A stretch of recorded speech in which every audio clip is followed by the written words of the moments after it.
स्थायित्व की आस। रेखा शर्मा, एक 40 वर्षीय महिला, पिछले 17 वर्षों से हरियाणा के एक छोटे से गांव की प्राथमिक स्वास्थ्य केंद्र (पीएचसी) में सूचना सहायक के रूप में कार्यरत है।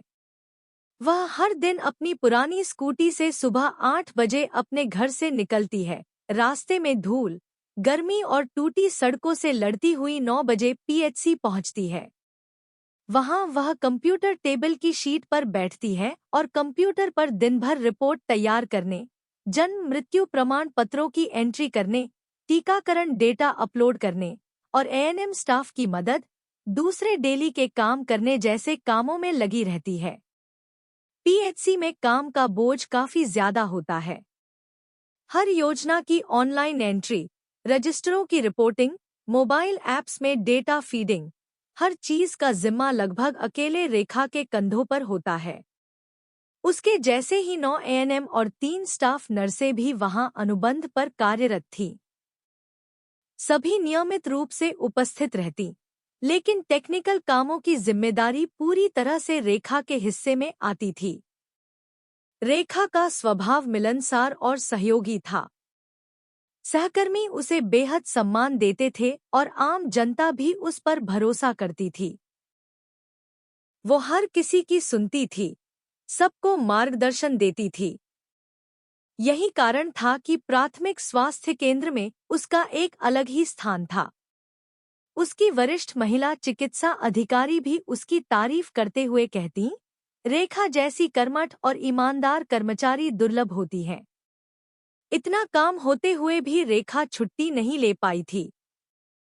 घर की जिम्मेदारियां, बच्चों की पढ़ाई और सास-ससुर की सेवा, सब कुछ खुद करती थी, लेकिन ऑफिस में कभी अनुपस्थित नहीं रही।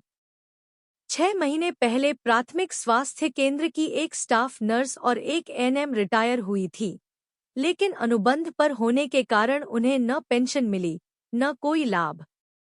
यह देख रेखा और उसके जैसे हजारों कर्मचारियों का दिल कांप गया था। उन दोनों ने अपनी पूरी जिंदगी एक दिन स्थायित्व पाने की इच्छा से ही इस जॉब में बिता दी। वो सोचती, क्या मेरे साथ भी ऐसा होगा? रेखा का पति भी जिला स्तर पर प्रशासन कार्यालय में अनुबंधित डाटा एंट्री ऑपरेटर है। उसकी सैलरी रेखा से भी कम है। दोनों की कमाई मिलकर ही घर चलता है। बच्चों की स्कूल फीस, दवाइयाँ, पेट्रोल, हर महीने एक नई जद्दोजहद होती है।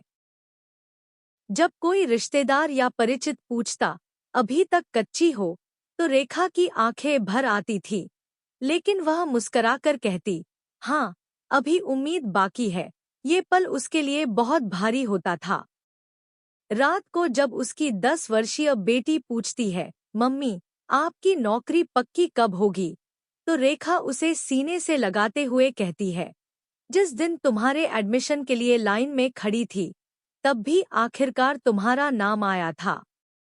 रेखा ने अपने मन में पूरी आस लगा रखी थी कि एक दिन उसे और सभी एनएचएम कर्मचारी पक्के होकर रहेंगे, लेकिन कई बार सरकार की बेरुखी को देखते हुए उसका मन टूट जाता। पहल जॉब की शुरुआत में इतना महसूस नहीं होता, लेकिन जैसे जैसे समय निकलता जाता है, जिम्मेवारियां बढ़ती जाती हैं, वैसे ही उसे महसूस होता है कि जो उसके साथ चले थे वो बराबर काम के बावजूद उससे आगे निकल रहे हैं।